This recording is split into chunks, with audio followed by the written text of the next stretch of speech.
අද paper number 3. ඒ කියන්නේ අපි paper class එකේ time paper number 3 discussion video එකක් දානවා. මොකද අපි කොටසකට online එකේ paper එක ලියවලා සාකච්ඡා කරුවා. ඒතකොට town එකේ ළමයින්ට මේක සාකච්ඡා කරන්න බැරි වුණා. ඒතකොට ඒකට අදාළ වන discussion video එක තමයි තියෙන්නේ. මොකද එයාලට අපි paper එක ලියවුවට අපි ලකුණු දුන්නට මේක සාකච්ඡා කරේ නැහැ. right. බලමු පුතේ මේකේ කොහොමද උත්තර ටික සටහන් වෙන්නේ කියලා. ප්‍රශ්නාංක 1 ප්‍රශ්නාංක 1 කියනවා පුතේ වර්ගමූල 42 පළමු සන්නිකර්ෂණයෙන් හොයන්න කියලා. දන්නවා වර්ගමූල 42 කියන එක පුතේ ඔයා ලියලා ඒකට වැඩියෙන් තියෙන පූර්ණ වර්ග සංඛ්‍යාවයි අඩුවෙන් තියෙන පූර්ණ වර්ග සංඛ්‍යාවයි ලියනවා. වැඩියෙන් තියෙන්නේ පුතේ 49 අඩුවෙන් තියෙන්නේ 36. ඇත්තටම මේ කියන සංඛ්‍යා දෙක ගත්තොත් එහෙම මේ කියන්නේ 36 කියන්නේ පුතේ කාගේද? 6 වර්ගය. 49 කියන්නේ 7 වර්ගය. එහෙනම් මේ කියන්නේ පූර්ණ සංඛ්‍යා 6ක් පූර්ණ සංඛ්‍යා 7ක් කියන අවස්ථාව දෙක තමයි මේ ඇවිල්ලා තියෙන්නේ. එතකොට පුතේ මේ ඉලක්කම කොහෙන්ද යන්නේ? ඒ කියන්නේ අපි කියන්නේ සන්නිකර්ෂණයට අදාළ උත්තරේ මේ දෙකෙන් කොයි පැත්තටද වැඩි නැඹුරුවක් තියෙන්නේ. එහෙනම් මැද ඉලක්කම අපි 6.5 කියලා සැලකුවොත් වෙනස බලන්න පුතේ මෙතන වෙනස. ඒ කියන්නේ ඉලක්කම් දෙක අතර වෙනස පුතේ 6යි. එහෙනම් මේ ඉලක්කම් දෙක අතර වෙනස එන්නේ පුතේ කීයද? 7ක් එනවා. එහෙනම් උත්තරේ යන්න ඕනේ ගොඩක් වෙලාවට 6.1ත් 6.5ත් අතර උත්තරයක්. 6.1ත් 6.5ත් අතර උත්තරයක්. එතකොට අපි නිකන් ඉස්සෙල්ලාම වගේ ගුණ කරලා බලමු. මේක ගොඩක් වෙලාවට 42 පැත්තට නැඹුරු තියෙන හින්දා අපි 6.4 පුතේ 6.4ෙන් වැඩි කරමු. ඒ කියන්නේ 64 64ෙන් වැඩි කරන්න. 4ක් අතර 16න් 6 ධම්ම ඉතුරු 1යි. 6 වරක් අතර 24යි 1යි 25යි. 6 වරක් අතර 24න් 4 ධම්ම 2ක් ඉතුරුයි. 6 වරක් 6 36යි 36යි 2යි 38යි. එකතු කරාම 6යි 9යි 8යි 2යි 10න් බින්දුවම ඉතුරු 1යි නම් 4යි. දශම ස්ථාන පුතේ දෙකක් තියෙනවා. උත්තරේ 40.9යි 6යි. එහෙනම් එක උත්තරයක් ආවා එහෙම. එහෙනම් අපි බලමු 42ට එන්න ඕනේ. එහෙනම් බලමු 6.5 65 65න් වැඩි කරලා 5 වරක් 25න් 5 ධම්ම ඉතුරු 2යි. 5 වරක් 6 පුතේ 30යි 30යි 2යි 32යි. 5 වරක් 6 30යි බින්දුවම 3ක් ඉතුරුයි. 6 වරක් 36යි ඉතුරුයි 39යි. එහෙනම් මෙතන 5යි මෙතන 2යි මෙතන 2යි මෙතන 4යි. එහෙනම් එතන 42.25ක්. එහෙනම් ඔයාලට පේනවා මේක ඇතුලේ පුතේ උත්තර දෙකක් අපි අවසාන සුළු කරගත්තාම එනවා 42කට අඩුවෙන් තියෙනවා පුතේ 40.9යි 6ක්. ඊට පස්සේ මූල 42 ඊට වැඩිපුර තියෙනවා පුතේ 42.5 මේක මකන්න 42.25.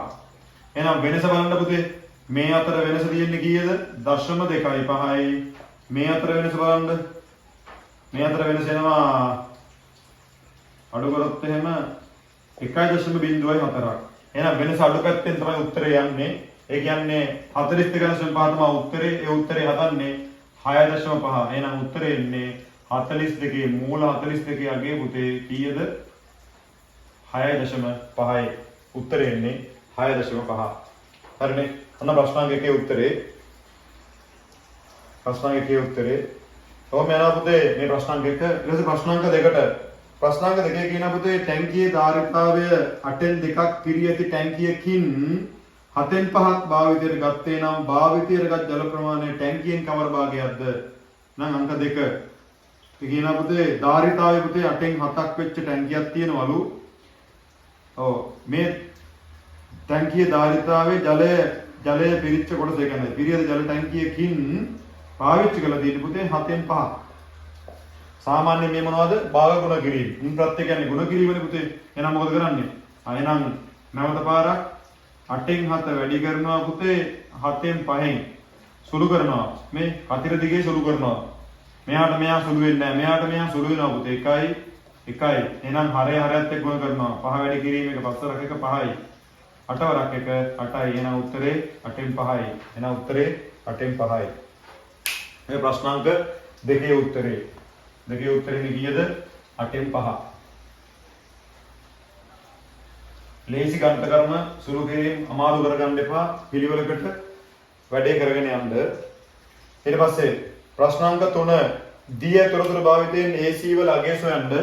එහෙනම් ඔයා දන්නවා පයිතගරස් සම්බන්ධතාවය දාන්න වෙන්නේ මේ පුතේ මේ ත්‍රිකෝණී ත්‍රිකෝණ පාවිච්චි කරන්නේ කොයි වගේ තැන්වලදී සෑම තැනකදීම පයිතගරස් ප්‍රමේය යොදා ගන්න වෙනවා. මෙතන සෙන්ටිමීටර් 3යිලු 4යිලු මෙතන සෙන්ටිමීටර් 3යිලු. මේක Aලු මේක Cලු මේක Bලු පුතේ. අහනවා AC දිග කීයද කියලා පුතේ.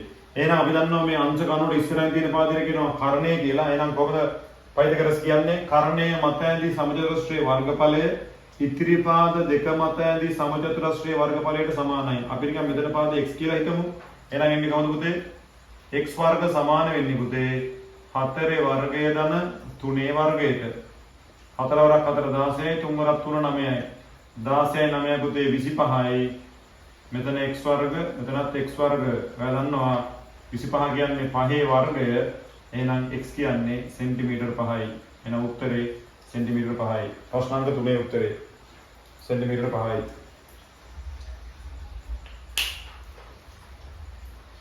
සෙන්ටිමීටර් 5යි.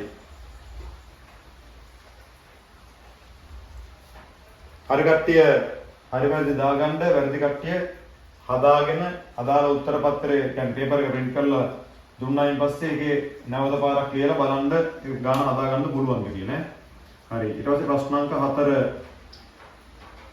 දිනපොතේ රූපේ දක්වන්නේ විස්කම්භය 14ක් වෙච්චා. එහෙනම් විස්කම්භය දීලා නේ. අර්ධ වෘත්තයක් නේ පුතා. විස්කම්භය දීලා. ඔයා දන්නවා 14යිලු. ඔයා දන්නවා මෙතන කෝණය කීයද නම් මෙයා අංශ 180යි. එහෙනම් වර්ගඵලන සූත්‍රය මොකද්ද? A සමානයි පුතේ phi r වර්ග θ බෙදීම 360. එහෙනම් phi කියන්නේ පුතේ 22 බෙදීම 7යි. එහෙනම් විස්කම්භය අපි දන්නවනේ සාමාන්‍ය විස්කම්භය යනු අරය වගේ දෙගුණයක්. එහෙනම් අරය හොයන්න මොකද කරන්නේ? විස්කම්භය දෙකෙන් බෙදනවනේ පුතේ. එහෙනම් මෙතන එන්නේ 7. මෙතනත් එන්නේ 7. මෙතන එන්නේ 180 යට 360. මෙයාට මෙයා කැපෙනවා පුතේ දෙකෙන් එකයි. එහෙනම් සුළු කරන්න මේ 7ට මේ 7 කැපෙනවා පුතේ 1යි 1යි මේ දෙකට 1යි මේ දෙකට පුතේ 22 11යි. 11 වැඩි කිරීම 7 11 වරක් 7 පුතේ 77යි මොනවද? වර්ග සෙන්ටිමීටර. එහෙනම් උත්තරේ වර්ග සෙන්ටිමීටර 77ක උත්තරයක් එනවා. හරිනම් හරි දාගන්න වැරදි කට්ටිය හදාගන්න. වැරදි කට්ටිය හදාගන්න.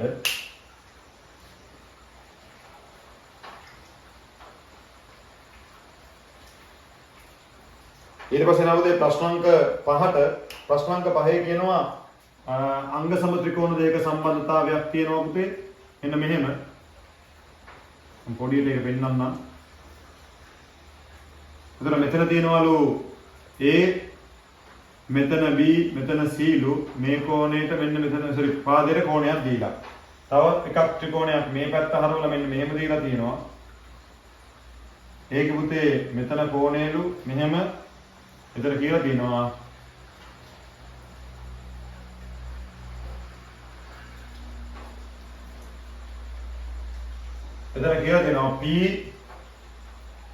PQR. එහෙනම් ඔයාලා දැනටමත් තේරෙනවා පුතේ අංග දෙකක් දීලා තියෙනවා. මෙතන කියන්නේ මොකක්ද පුතේ? පාකෝපා යටතේ අංග සම වීමට අවශ්‍ය ඉතිරි අංග යුගල ලියන්න. ඔයාලා දන්නවා පාකෝපා අවස්ථාව වෙන්නේ පුතේ පාද දෙකට අන්තර්ගත වෙච්ච මැදි වෙච්ච කෝණයක් කෝණේ. එහෙනම් මෙන්න එක පාදයක් මෙන්න මෙයාගේ අනිත් පාදය මෙන්න මෙයාගේ කෝණය මෙන්න එයාගේ කෝණය. එහෙනම් මේක දෙකට කෝණයට මැදි වෙනවා නම් කොතනද දෙන්න ඕනේ පාදේ පුතේ? එහෙනම් එන්න ඕනේ ඉතිරි පාද දෙක මෙන්න මෙතන පාදයයි මෙන්න මේ පාදයයි. එහෙනම් මොකද්ද පාද දෙක වෙන්නේ? පාකෝපා යටතේ අංග සම වීමට එන්න ඕනේ AC පාදය සමාන වෙනවා PR පාදයට. මේ හරහා තමයි පුතේ ත්‍රිකෝණේ පාකෝපා යටතේ අංග සම වෙන්නේ. එහෙනම් පාකෝපාට අංග සම වෙන්නේ මොකද්ද වෙන්න ඕනේ? පාද දෙකට නේ අන්තර්ගත වෙච්ච කෝණ අවස්ථාවක් තියෙන්න ඕනේ. අනුරූප නෙමෙයි අන්තර්ගත අවස්ථාවක් තියෙන්නේ. එහෙනම් මැදි වෙච්ච අවස්ථාවක්. එහෙනම් මැදි වෙච්ච අවස්ථාව තමයි ඔන්න ඔය විදිහට අපි ලියන්නේ. ඒක ප්‍රශ්නාංක 5 ඔන්නවම සුළු වෙනවා. ඊට පස්සේ බලන්න පුතේ ප්‍රශ්නාංක 6. ප්‍රශ්නාංක 6 කියනවා පුතේ කුඩාම්පද ගුණාකාර ගණනය කිරීමක් තියෙන්නේ. කූපෝගු ගණනය කිරීමක් තියෙන්නේ ප්‍රශ්නාංක 6. බලන්න පුතේ කොහොමද ගන්න කියලා. කූපෝගු ගණනය කිරීම කොහොමද තියෙන්නේ? ඉස්සරහම කියනවා පුතේ 4යි A වර්ග B ලු ආයෙ තියනවලු 6යි A B වර්ගලු සංඛ්‍යාවල කොහොමද පුතේ කූපෝග හොයන්නේ? එහෙනම් මෙයා ප්‍රථමක සංඛ්‍යාව වලින් බෙදනවා. කුඩාම ප්‍රථම සංඛ්‍යාව දෙකෙන් බෙදුවාම 2යි. 6 දෙකෙන් බෙදනවා පුතේ 1යි. එහෙනම් මෙතන තියෙන්නේ 4 කියන්නේ පුතේ 2ේ වර්ගය. A කියන්නේ A ගේ වර්ගය, B කියන්නේ පුතේ B ගේ පළවෙනි බලය. එහෙනම් 6 කියන්නේ එකක් බෙදලා බලමු. 6 බෙදනවා පුතේ 2න් 3යි, 3 බෙදනවා පුතේ 3න් 1යි. එහෙනම් එන්නේ 2ේ පළවෙනි බලය, 3ේ පළවෙනි බලය, A වල පළවෙනි බලය, B වල වර්ග පදය. එහෙනම් පුතේ මොකද්ද කූපෝගු කියලා කියන්නේ? එහෙනම් මේ අවස්ථා හැම එකම විශාලම බලය ගන්නවා. එහෙනම් 2 1 2 එහෙනම් 2 2 ගන්නවා. 3 තියෙන්නේ පුතේ 1යි එහෙනම් 3 1 ගන්නවා. A වල වර්ග තියෙනවා එහෙනම් A වල වර්ග ගන්නවා. B වල වර්ග තියෙනවා B වල වර්ග ගන්නවා. දෙවරක් 2 4යි 4 වරක් 3 12යි එහෙනම් 12යි A වර්ග B වර්ග උත්තරේ. උත්තරේ එන්නේ 4යි A වර්ග B වර්ග. හරි. ඊට පස්සේ ඊළඟට කෙටි ප්‍රශ්න පත්‍රයේ අවසාන ගාන ප්‍රශ්නාංක 7. ප්‍රශ්නාංක 7 ගාන මෙන්න මෙහෙම කියනවා. ඒ කියනවා පුතේ 0.6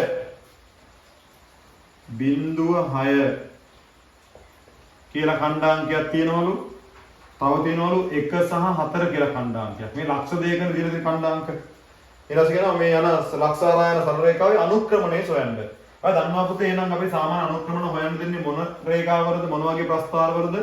ඒ තමයි පුතේ y සමානයි mx ධන c ආකාරයේ ප්‍රස්ථාරවල. එහෙනම් අපි y සමානයි mx ධන c ආකාරයේ ප්‍රස්ථාරවල හොයද්දී මොනවද මේ කියන්නේ පුතේ? y කියන්නේ අදාළ අගයක්, x කියන්නේ අදාළ අගයක්. එහෙනම් m කියන්නේ මොකද්ද පුතේ? m කියන්නේ මතක තියාගන්න අනුක්‍රමණය. අනුක්‍රමණය. ඒ කියන්නේ බෑවුම. සරල රේඛාවක් සහිත ප්‍රස්ථාරයක මෙන්න මේ බෑවුම් ප්‍රමාණය තමයි ඔය කියන්නේ. θ කියලා මේ. ඒක තමයි ඔය හොයන්නේ. එතන මොකද්ද පුතේ මේ c කියන්නේ? c කියන්නේ අන්තක්ඛණ්ඩය. මොකද්ද? අන්තක්ඛණ්ඩය. මොකද්ද අන්තක්ඛණ්ඩය කියන්නේ? අන්තක්ඛණ්ඩය කියලා යන්නේ y අක්ෂය ඡේදන ලක්ෂය. මොකද්ද? y අක්ෂය ඡේදන ලක්ෂය. ඒ කිව්වේ හිතන්නකෝ මෙහෙම ප්‍රස්ථාරයක් තිබ්බා කියලා. මේක y මේක x නම් මෙන්න කැපිලා තියෙන ගන්න ඍණ දෙකකින් ධන දෙකකින් sorry. එහෙනම් මෙන්න y අක්ෂය කැපිලා තියෙන්නේ ධන දෙකකින්. එහෙනම් අන්තක්ඛණ්ඩය ධන දෙකයි. උදාහරණයක් කිව්වේ. මේක එහෙම එකක් දීලා නැහැ නේද? එහෙම එකක් දීලා නැහැ.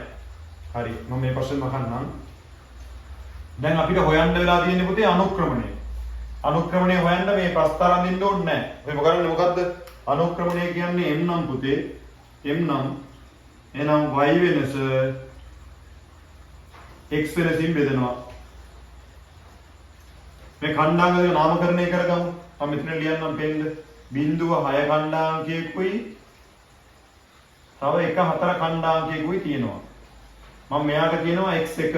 එහෙනම් ඛණ්ඩාංක වල ඉස්සරහ ලියන්න පුතේ x. ඊට පස්සේ යන්නේ y1. එහෙනම් මෙතන x1 නම් මෙතන y1 කියලා දානවා. මෙතන අපි මෙයාට x2 කිව්වොත් මෙයා y2 වෙනවා. හරි y වෙනස ගන්න අපි විශාල කරන්නේ ගොඩාගෙන අඩු කරමු. එහෙනම් මෙයාගෙන් මේ අඩු කරනවා කියලා හිතුවොත් එහෙම ඒ උත්තර දෙක ගන්න මෙහෙම. කොහමද? y1 අඩු කරනවා පුතේ y2. එහෙනම් එන්න ඕනේ x1 උත් අඩු කරනවා x2. මෙහෙම එන්න ඕනේ. හරි බලන්න y1 උත්තරේ කී තියෙන්නේ 6. එහෙනම් y2 කියන්නේ පුතේ 4ට. x1 කියන්නේ 0ට. x2 කියන්නේ පුතේ 1ට. ධන 1. එහෙනම් ධන 1 නෑ ධන 1 එන්නේ. ඒක ධන 1 නෑ වෙනවනේ. ඒක උත්තරේ ඍණ වෙනවා මෙතනට. එහෙනම් මෙතන අඩු කරපවෙන්නේ පුතේ උඩ එන්නේ ධන 2ක්. යට එන්නේ ඍණ 1ක්. එහෙනම් මොකද වෙන්නේ? ධන 1 ඍණ වෙනවා. දෙවරක් 1 2යි. එහෙනම් අනුක්‍රමණය ඍණ 2යි. අනුක්‍රමණය ඍණ 2යි. ඔය තමයි 7 වෙනි ප්‍රශ්නේ. අනුක්‍රමණය කීයද? ඍණ 2ක උත්තරයක් එනවා. හරි නේද? හරි. ඉක්මනට හදාගන්න. ඔන්න කෙටි ප්‍රශ්න 7ම සාකච්ඡා කරනවා. ඒක ඇතුලේ මොන වගේ ප්‍රශ්නද කොහොමද ඒක සුළු වුණේ මොන වගේ අවස්ථාවද කියලා චුට්ටක් බලන්න. හරි. ඊට පස්සේ බලන්න පුතේ. ඊට පස්සේ ඕක ඔයාලා ලියාගන්න. ඒක එහෙමම ලියනවා පුතේ යනවා රචනා ප්‍රශ්න පත්‍රය කියනවා පුතේ. ගොවි සංවිධානයකින් ලබාගත් තොරතුරු මත ගොවීන් 300කින් වගා කරන භෝග පිළිබඳව දත්ත ඇතුළත් කර වට ප්‍රස්ථාරයක් දීලා. අහනවා පුතේ රබර් වගා කරන ගොවීන් ගණන කීයද? අපි වට ප්‍රස්ථාරය චුට්ටක් මෙතන මාක් කරගමු. හරිනේ. වෙලාව ඇති. මේක පොඩ්ඩක් මකනවා. හරි. වට ප්‍රස්ථාරය මම මේ අයිනකින් දාන්නම්. මේ බලන්නකෝ. වට ප්‍රස්ථාරය මෙන්න මේව දීලා තියෙනවා. ඒකේ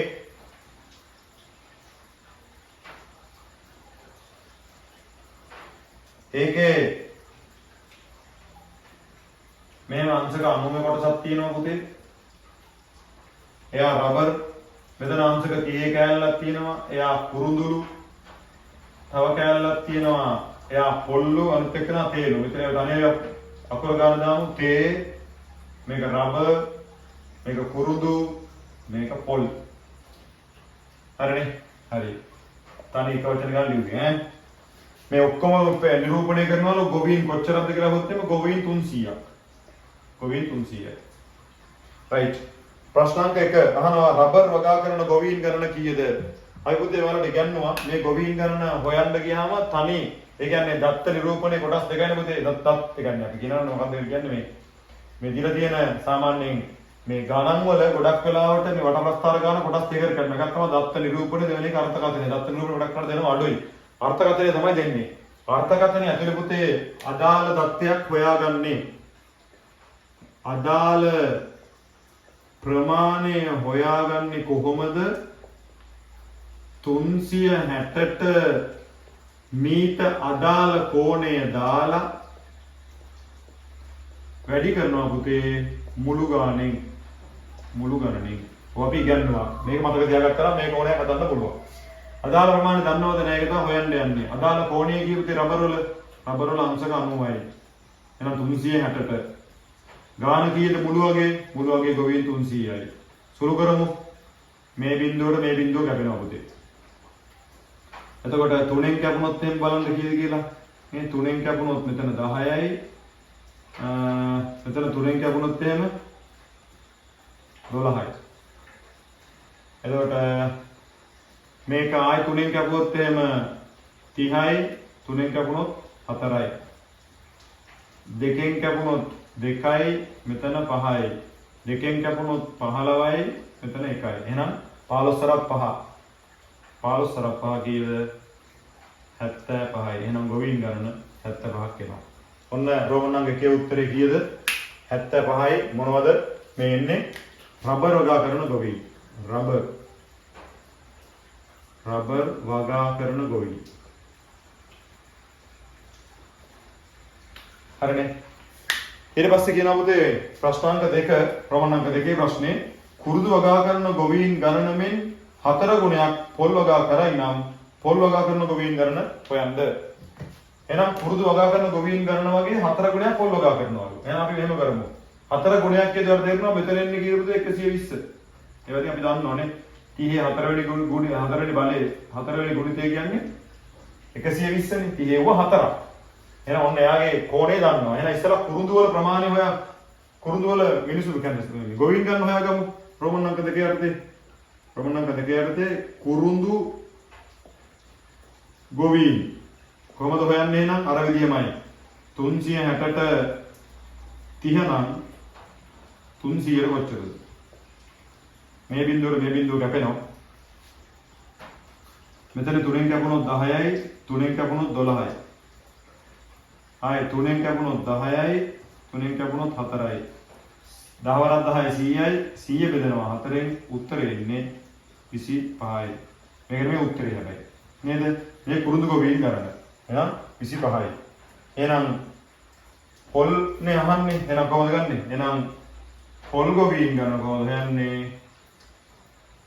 කුරුඳු වගේ 4 ගුණයක්. එහෙනම් උත්තරේ 100යි. නම් පොල් වගා කරන ගොවීන් ගණන 100යි. හරි නේද? පැහැදිලි නේද? එහෙනම් ගානය අමාරු නෑ. දේශයෙන් සුළු වෙනවා. හරිනේ. එහෙනම් උත්තරේ එන්නේ කීයද? 100යි. උත්තරේ එන්නේ 100යි. හරි. ඊළඟ බලන්න පුතේ ප්‍රශ්නාංක 4 තේ වගා කරන ගොවීන් දක්වන කේන්ද්‍රික ඛණ්ඩයේ කෝණය කීයද කියලා අහනවා පුතේ. මෙන්න තේ වගා කරන ගොවීන් ගණන. එයා තමයි දන්නේ නැත්තේ. එයාට x පදයක් දානවා. පුතේ වෘත්තයක්. එහෙනම් සාමාන්‍ය ලක්ෂයක් වටා කෝණකතු අංශක 360යිනේ පුතේ. එහෙනම් මොකද කරන්නේ? මේ පැත්තට දානවා 120 ධන 30 ධන 90 ධන x සමානයි අංශක 360ට. එහෙනම් එකතු වෙනවා පුතේ 90යි 100 90 120 කියන්නේ 210 240ක්. මේ පැත්තට එනවා 240 ධන x සමානයි 360ට. එහෙනම් x කියන්නේ 360න් අඩු කරපුවාම 240ක්. උත්තරේ ඉන්නේ අංශක 120යි. උත්තරේ 120යි අංශක. අංශක 120යි. මේ රෝමන් අංක 3 උත්තරේ. රෝමන් අංක 3 උත්තරේ.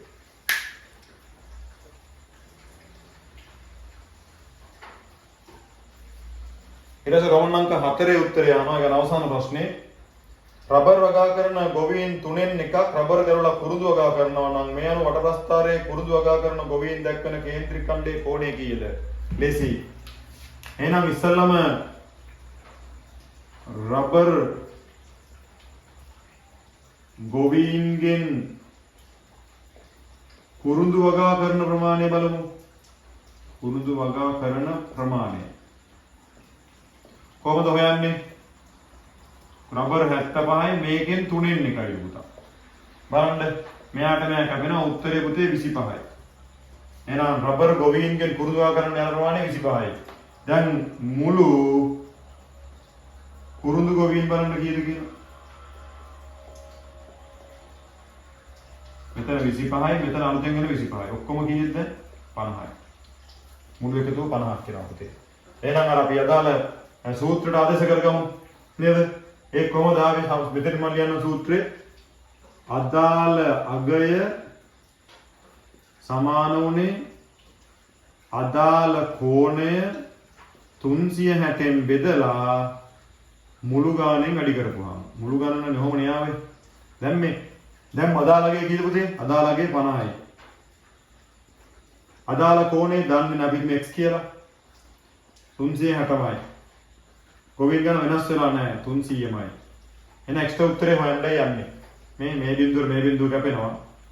එහෙනම් මෙතන 3න් කැපුණොත් 10යි 3න් කැපුණොත් පුතේ 12යි. එහෙනම් මෙතන බෙදීම වලදී ගුණ කිරීමක් වෙනවා. එහෙනම් 50 වැඩි කිරීම 12 මෙතන ගුණ කිරීම වලදී බෙදීමක් වෙනවා 10 සමානයි x. මේ බිඳුව කැපෙනවා 12 5 60යි. එහෙනම් අංශක 60යි x වල උත්තරේ. එහෙනම් උත්තරේ ඉන්නේ අංශක 60යි. එහෙනම් මොකද්ද? මුළු කුරුඳු ගොවීන්ගේ කෝණය කීයද? අංශක 60යි. ඒක අපිට මෙහෙම හිතන්නත් පුළුවන් නේ පුතේ. මෙහෙම හිතන්නකෝ. ගොවීන් 25කට කෝණය පුතේ අංශක 30 නම් ඉතින් පුතේ ගොවීන් 50කට අංශක 60යි. එහෙම සරල උත්තරයක්ත් කියනවා. ඒ කියන්නේ අපිට නිකන් උත්තර වැරදි කියලා චෙක් කරගන්නත් පුළුවන්. මේ හදන ක්‍රමයේ ඇතුළේ උත්තරය යන්නේ මෙහෙම. වරණ මෙහෙම කෙටි ප්‍රශ්න පත්‍රයේ ගානකට මෙහෙම තාක් කරන්න පුළුවන්. 25කට තියනම් 50කට 60යි. හරිනේ? හරි. හොඳයි පුතේ. පේපර් නම්බර් 3 සම්පූර්ණ පේපර් එක සාකච්ඡා වෙන්නේ. එතකොට බලන්න පුතේ අඩුපාඩු තියෙනවා සකස් කරගන්න, ලියා ගන්න. ඉක්මන් කරගමු ඈ.